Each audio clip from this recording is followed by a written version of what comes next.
Hi, I'm Tim. Welcome to Watch You Want, and thanks for logging on. Today we are looking at the Zenith Chronomaster Open XXT, 45mm in stainless steel. You can see this unique El Primero with open escapement on our website, watchyouwant.com. Purchase it there, and if you enjoy these videos, please subscribe to our YouTube channel, Watch You Want Inc. You can also click on the card in the upper right-hand corner of this video at any time to see our full listing for this watch with prices, additional photos, and all details of accessories. Now, on my wrist, 6 1/3 inches, 16 centimeters in circumference. This is an impressively wearable 45mm watch. There are 45mm watches that wear overwhelming. Oversized is the operative term for a watch in this size range, but not all of them are overbearing, and this is a great example of ergonomics that simply succeed. Now, 45mm across the round of the case. The watch does have a reasonable 14mm thickness with a triple-stepped bezel that easily allows a tighter sleeve or dress cuff to slide up and over the watch. This is one that looks the part of an oversized dress watch, but actually functions the same. So very viable on a smaller wrist. It nevertheless has an impressive 56.5mm span from the solid end piece of one side of the bracelet to the corresponding member on the opposite side. The watch has a lot of heft. It's worth mentioning that the mid-2000s were the era of Terry Nataf at Zenith, and this was one of his greatest triumphs. He took the principal lines, the general proportions and details from the 1990s Chronomaster series, the flagship of the Zenith line, and he implemented his unique open escapement dial, basically creating a special caliber, in this case the El Primero caliber 4021, with pared down bridges that allowed the train of the watch as well as the pallet, the escape wheel, and the balance to be viewed more easily in action.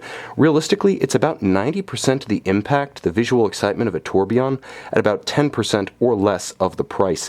Now, the watch has incredible presence. It's also a little bit of an outlier, as most of these were delivered on leather straps. The very beautifully finished tapered bracelet was a rare option, not often seen, and it adds a lot of value as well as an aesthetic coherence to this example that makes it a little bit of an exception even among the Chronomaster XXT Open models. Now, as the name implies, there were several sizes available. This was the largest, and I found that with the larger XXT dial, it allows the multiple indications of the dial as well as the large open aperture to breathe a little bit better. It's kind of like the way the Cyclops eye of the Rolex Datejust 2 is a little bit less crowded on the Datejust 2 than on the original Datejust. You have that same effect here. Now, everything on the dial is beautifully finished.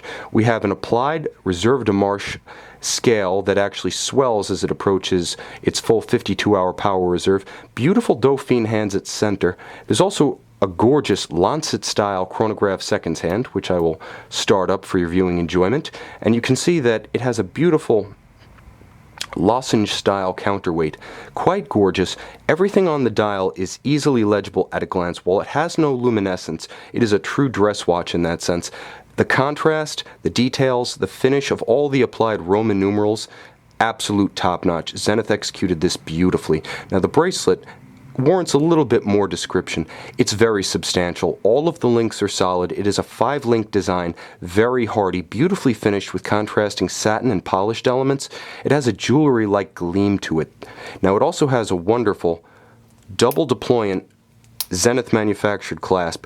Zenith is a true manufacturer. They do make their bracelets, they do make their cases, they do make their movements. And this one's gorgeous because it has a minimal partition, almost like the Rolex President bracelet. It really doesn't interrupt the flow of the links, and it really doesn't cue up its location. There's no swell of the clasp. There's no real demarcation other than the subtle seam between the links. Very handsome. The clasp itself is beautifully finished, polished on both sides with the Zenith marquee inlaid within the center member.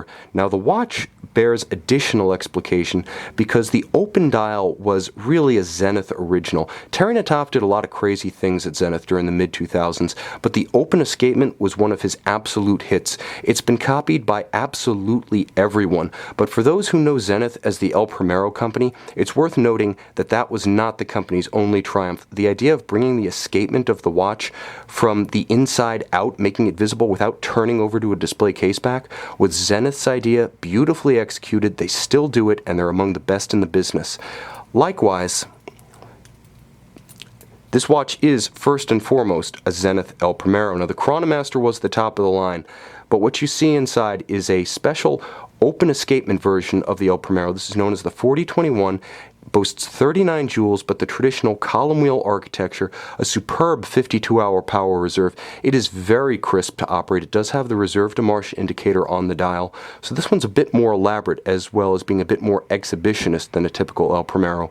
But all of the finishing standards, from the blued screws for adjusting the mechanism, to the polished screws used for assembly, to the circular grain of the wheels and the straight graining of levers, the circular Cote de Genève atop the rotating mass, and the perlage atop the bridges, is all present and accounted for. It's a gorgeous sight on either side. Zenith just found, with the Chronomaster Opens, a better way to bring that movement from the inside out. You can see it on our website, watchyouwant.com.